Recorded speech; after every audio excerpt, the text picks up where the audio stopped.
የማይቀበሉ አሉ በዛም በዚህም አሉ ይሄ እንግዲህ ትግል ይፈልጋል ሰላም አልፈልግም የሚልና ሰላም የሚፈልግ ትግል ከገጠመ እንግዲህ ሰላም የማይፈልግ ሰው አሸንፎ አቅም ብለን እናስባለን እኛ የተፈራረምነው ለመፈጸም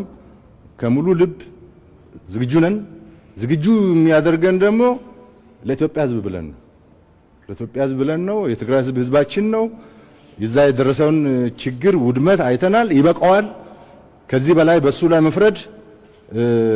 ህሊና ቢስነት ነው አገራችንም ይበቃታል ወደ ተጀመረው የልማት የብልጽግና ብትሸጋገር ይሻላል የሚል ሐሳብ ይዘን ነው በዚህ ድርድር የተደራደርነው የተፈራረምነው አፈጻጸሙንም የተግባባ ነው እና ይሄ እድል ጥሩ እድል ነው ኢትዮጵያ የተቻለንን ያህል ተግባራዊ እንደሆነና በሰላማዊ መንገድ እንዲፈታና ሁሉም ወደ ነበረበት